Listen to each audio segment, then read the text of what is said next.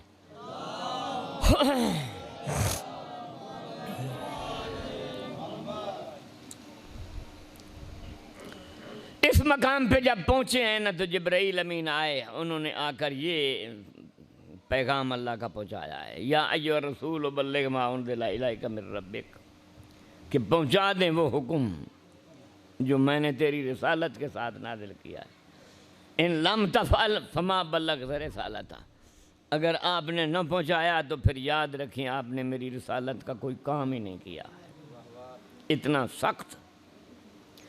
آگے والا جملہ قابل غور ہے۔ اللہ فرماندہ ہے واللہ یعصمک من الناس، اے پیغام پہنچا دے تے بندے تو نہ ڈر، واللہ یعصمک من الناس، خدا ان کے شر سے تجھے محفوظ رکھے گا۔ قبلہ خطرہ، جبرائیل بھی کہہ رہا ہے کہ آج خطرہ ہے، اللہ بھی گواہی دے رہا ہے کہ خطرہ ہے، آج میں تجھے محفوظ رکھوں گا، تم بتا دو۔ جتنے احکام پاک پیغمبر نے پہنچائے کہیں پہ خطرہ نہیں تھا، لیکن یہ ایک ایسا معاملہ تھا کہ جہاں خطرہ تھا۔ تسی جتنے ناچ گانے کرو، ڈھول ڈھمکے کرو، کوئی خطرہ نہیں، جتھے مظلوم دی مجلس ہوندی اتھے خطرہ ہے۔ اللہ فرما رہا ہے واللہ یعصمک من الناس، آپ نہ گھبرائیں، میں آپ کو ان کے شر سے محفوظ رکھوں گا۔ پاک پیغمبر فرماتے ہیں میری ناکہ کو بٹھا دیا جائے، ناکہ بیٹھ جاتی ہے، حضور فرماتے ہیں لوگوں کو اکٹھا کرو۔ کسی نے کہا جی لوگ تو آگے چلے گئے ہیں، فرمایا ان کو واپس بلاؤ۔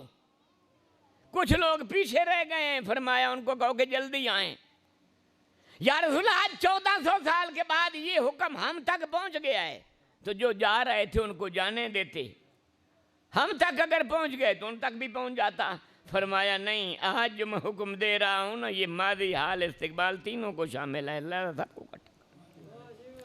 سارا مجمع کٹھا ہو گیا اور حضور نے فرمایا یہ کلاڑیاں لے لو یا تلواریں، جڑیاں جھاڑیاں جھوڑیاں نے بھی صاف کر دیو، چٹیل میدان بنا دیو، کوئی سبدہ نہ، ایک درخت آو بھی سکویا، جھاڑیاں بھی اڑا دو۔ کیوں؟ کل کوئی یہ نہ کہے میں جھاڑی کے پیچھے کھڑا تھا مجھے علی نظر نہیں آئے تھے، سب چٹیل میدان کا۔ ممبر بناؤ، سبحان اللہ، میرے اللہ تسی تے رسولاں دے بھی یا رسولہ تسی تے رسولاں دے بھی رسول ہو۔ آصف برخیا ایک لمحے جی تخت بلقیس منگوا لیا تے تسی اگر حکم دیں دے تے کیا تہاڈا تخت تہاڈا ممبر جیڑا مدینے آ نہ آ سکدا، لیکن نہیں، فرمایا نہیں ممبر بناؤ۔ فرمایا وہ جو ممبر ہے نا مدینے میں اس میں جو چاہے بیٹھے، یہ ولایت کا ممبر ہے، یا آج میں بیٹھوں گا یا علی بیٹھے، اور یہی وجہ ہے کہ بنوایا اور پھر توڑوا دیا، ممبر بنائے۔ پہلے 1.5 گھنٹہ علی کے فضائل بیان کیے، پھر علی کو بلاتے ہیں اور یوں اٹھاتے ہیں جو ایک لمحے میں قلعہ خیبر کو دھچکے سے اڑا دے، اس کو پکڑا ہے اور پکڑ کر پاک پیغمبر نے آگے کھڑا کیا ہے۔ بالکل وہی منظر جیڑا دعوت العشیرہ۔ دعوت العشیرہ میں کیا ہوا تھا؟ جب اس لڑکے نے کہا انا ناصرک یا رسول اللہ، میں تہاڈی ہر صورت وچ مدد کراں گا، تے پاک پیغمبر نے علی نو بلایا تے فرمایا ادنو منی، پورے مجمع نو چیر دے ہوئے علی نبی پاک کو لائے، تے نبی پاک نے کیا کیتا؟ علی دا چہرہ امام ال رکھیا، علی دی پشت اپنے ال رکھی، علی دے کندھے دے تے پاک پیغمبر نے ہاتھ رکھتے۔ تاریخ تبری والے بھی لکھا ہے کہ حضور نے فرمایا انت اخی و وصی و خلیفتی۔ یہی بالکل منظر دعوت العشیرہ والا، پاک پیغمبر ممبر پہ کھڑے ہیں، علی کو آگے کھڑا کیا ہے اور علی کا ہاتھ پکڑا ہے اور فرمایا من کنت مولا فہذا علی مولا، جس کا میں مولا ہوں اس کا علی مولا ہے۔ اور روایات بتاتی ہیں کہ پاک پیغمبر نے پھر علی کو پورا گھمایا ہے تاکہ کل کو یہ نہ کہے کہ مجھے نظر نہیں آ رہے تھے، سب نے دیکھا ہے۔ پاک پیغمبر نیچے اترتے ہیں، ساتھ علی بھی اترتے ہیں۔ نماز ظہر کا وقت ہے، پہلے نماز ہوتی ہے، پاک پیغمبر نے نماز پڑھائی اور جتنا مجمع تھا وہ سارے لوگ تھے، اور اس میں ازواج مطہرات بھی ساری تھیں، جناب زہرا سلام اللہ بھی سلام اللہ علیہ وہ بھی تھیں، حسن حسین علیہ السلام وہ بھی تھے۔ اور یہاں پاک پیغمبر نے کیا کام کیا ہے؟ پہلے نماز پڑھائی ہے، پھر خیمہ لگایا ہے، اور خیمے میں علی کو بٹھایا ہے، اور سب کو حکم دیا ہے کہ جاؤ علی کو سلام کرو، امیر المومنین کا کہہ کر، اور علی کو مبارکباد دی دو۔ یہ سب ہے، میں اتنا عرض کرنا تھا۔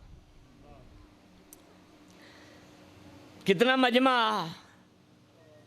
دعوت ذوالعشیرہ تھے، غدیر خمت کتنا مجمع 1.25 لاکھ۔ ایمانداری نال دسو 6 مہینے تو چینی نہ لبے تو یہ ٹولٹی سٹور تے اعلان ہوئے جی چینی آ گئی تو جس جس لینی لے لو، تو کیا 1 گھنٹے ہی سارا شہر فارغ ہو جائے گا؟ لین نہیں لگ جائے گی، ساری رات لین بیٹھے رہیں گے۔ قبلہ 1,24,000 آدمی تھا، سب نے خیمے میں جانا ہے، ایک جانا ہے، اس نے نکلنا ہے، پھر دوسرا، پھر تیسرا، پھر چوتھا، جا کر علی کو سلام کرنا ہے اور مبارک دینی ہے۔ سب پہ یہ حکم تھا۔ تو کتنا ٹائم لگا؟ یہاں اسلام بتاتا ہے کہ 3 دن لگ گئے تھے یہاں۔ تاریخ پڑھے کیوں ایسا کیا؟ اج ساڈے کول میڈیا بڑی آزاد ہے، ایتھے گل ہوئے تے آنن فانن پوری دنیا تے پھیل جاندی، لیکن اس لیے یہ چیز کوئی نہ ہے۔ آدمی کہیں پہنچ کر دوسرے کو بتاتا تھا کہ یہ فلاں جگہ پہ واقعہ ہو گیا ہے۔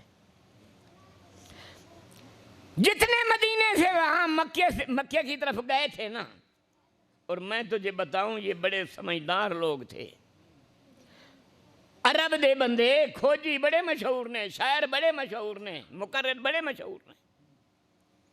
ان کو پتہ تھا مدینے سے چل کر یہاں اگر مکے جائیں تو کتنا وقت لگتا ہے، اور مکے سے واپس آئیں تو کتنا وقت لگتا ہے۔ جو بھی آدمی گیا تھا نا، وہ اپنے گھر شیڈول دے کر گیا تھا کہ میں جا رہا ہوں، اتنے دن رستے میں مکے میں لگیں گے، اور اتنے دن پھر ہم حج کریں گے، اور اتنے دنوں میں ہم واپس آ جائیں گے، فلاں دن پہ آ جائیں گے۔ اور یہاں پاک پیغمبر نے عجیب کیا تھا، لوگوں کو ادھر ادھر بھیج دیا تھا، کسی کو مصر بھیج دیا، کسی کو عراق بھیج دیا، کسی کو شام بھیج دیا، کسی کو طائف بھیج دیا، کسی کو یمن بھیج دیا، اور علی علیہ السلام کی بھی ڈپٹی تھی کہ آپ یمن چلے جائیں، وہاں سے دنیا لے کر آئیں، اور یہ اعلان کرنے کے پاک پیغمبر نے یہ آخری حج کرنا ہے، جس نے حضور کے ساتھ حج کرنا ہے تشریف لے آئے۔ ساری دنیا تیار ہو گئی تھی۔ علی علیہ السلام بھی یہاں مدینے سے نہیں بلکہ وہاں یمن سے آئے، یہاں آ کر پاک پیغمبر کو ملے۔ اسی طرح دنیا کٹھی کر کے دنیا لوگ لے آئے تھے۔ یہاں حج ہوتا ہے، ہر ایک کو پتا تھا کہ کتنا ٹائم لگتا ہے، ہر آدمی شیڈول دے کر گیا تھا۔ اور میں چیز ایک اور عرض کر دوں آپ کی خدمت میں، اگر کوئی آدمی حج پہ جا رہا ہو تو محلے والوں کے لیے یہ اخلاقی ذمہ داری ہے، اور حضور نے فرمایا ہے کہ اس کو روانہ کرو، اس کے ساتھ چند قدم چلو، بہت بڑا ثواب ہے۔ اور اگر کوئی حج یا سواری کر کے آئے، پتہ چلے کہ وہ سٹاپ پہ پہنچنے والے ہیں، تو وہاں جاؤ، ان کا استقبال کرو، ان کے گلے میں ہار ڈالو۔ قبلہ سارے مدینے والے جن جن کے لوگ گئے ہوئے تھے مکہ اور بتا کر گئے ہوئے تھے کہ ہم جا رہے ہیں، اتنے دن وہاں لگیں گے رستے میں، اتنے دن وہاں حج کریں گے، اور اتنے دنوں میں پھر ہم وہاں فلاں ٹائم پہ یہاں پہنچ جائیں گے۔ سارے محلے والے اپنے اپنے ہار لے کر اپنے حاجیوں کے لیے وہ گئے ہوئے تھے کہ ہمارے حاجی آئیں، ہم گلے میں ہار ڈالیں۔ جب وہ ٹائم ہو گیا، بلکہ وہ شام ہو گئی، جب حاجی کوئی نہ پہنچے تو وہ پریشان ہوئے۔ انہوں نے آدمیوں کو بھیجا، جاؤ اس بستی والوں سے پوچھو، ہمارے تو حاجی نہیں آئے ہیں، آپ کیسے آ گئے؟ آئے ہیں کہ نہیں؟ سب نے کہا ہمارے نہیں آئے، ہمارے نہیں آئے۔ قبلہ پورے علاقے افواہ پھیل گئی آئی کہ حاجی کہاں گئے۔ پاک پیغمبر نے 3 دن روکا ہے تاکہ کل یہ گھر جائیں تو ان سے پوچھا جائے کہ 3 دن کہاں رہے، تو یہ بتلا سکے ہم کیا کہیں، علی کی ولایت کا اعلان ہو۔ جتنے احکام تھے پاک پیغمبر نے پہنچا دیے، اور یہ ایک اعلان رہتا تھا۔ میں تو انہیں ایک حدیث سناتے ختم کر دوں۔ حضور دا ارشاد ہے، یا علی انت منی بمنزلت الراس من الجسد، تیری مثال میرے نال انجے ہی ہے جویں سر دی جسم نال ہوندی، جویں بغیر سر دے جسم پہچانیا نہیں جاندا، میں تیرے بغیر پہچانیا نہیں جاندا۔ جتنے احکام نبی پاک پہنچایا ہیں اسلام دی وہ سارے بمنزلے جسم سمجھو، اج والا جڑا غدیر دا اے بمنزلے سر سمجھو۔ اسی تو خداوند عالم نے فرمایا ہے کہ اگر یہ کام نہ کیا تو پھر یاد رکھیں آپ نے میری رسالت کا کوئی کام ہی نہیں کیا۔ میں کہا ٹائم مک گیا ہے، مسائل پھر رہن دے بھی ہے جی۔ انشاء اور اشارہ کر رہے تھی میں تام مجمع جلے میں جوش جائیں والے مجمع میں لے آیا ماشاءاللہ۔ صلوات پڑھیں ایک دفعہ۔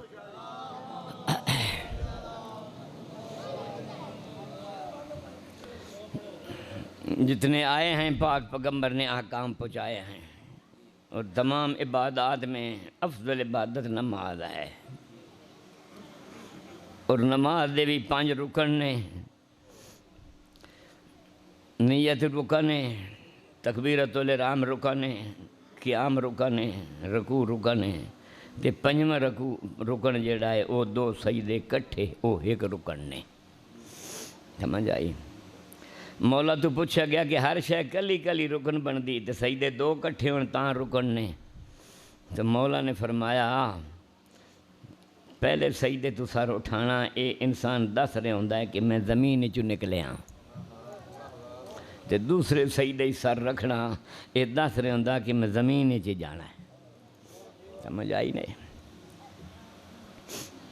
پاک پیغمبر نے بڑے بڑے سجدے کیتے ہیں، اپنے نواسے نو پشتے اٹھاتے سجدہ کیتا ہے اور 70 باری پڑھیا ہے سبحان ربی الاعلی و بحمدہ۔ جتنے انبیاء آئے ہیں سب نے اللہ کو سجدہ کیا ہے، سب کے سجدے ایک طرف، پاک پیغمبر کا سجدہ ایک طرف، اور پاک پیغمبر کے بعد پھر علی کا سجدہ سبحان اللہ، جس کی ایک ضربت ثقلین تو ود جائے اس علی دے سجدے دی کتنی اہمیت ہوئے گی۔ جدو ابن ملجم نے تلوار ماری تو نماز دی تکمیل امام حسن علیہ السلام نے کرائی ہے، مولا علی تو بعد مولا حسن نے سجدہ دیتا ہے،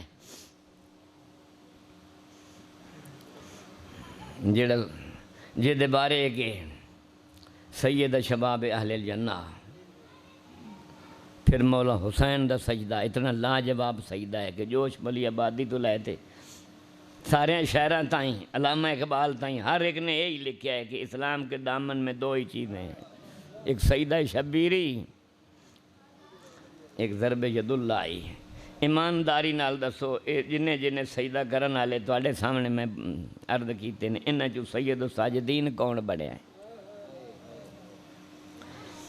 پاک پیغمبر نے سجدہ کیا سید المرسلین بنے، علی نے سجدہ کیا سید الاولیاء بنے، سید الاوصیاء بنے، امام حسن علیہ السلام نے سجدہ کیا سید شباب اہل الجنہ بنے، مولا حسین نے سجدہ کیا سید الشہداء بنے۔ لیکن ایمانداری سے بتائیں سید الساجدین کون بنا ہے؟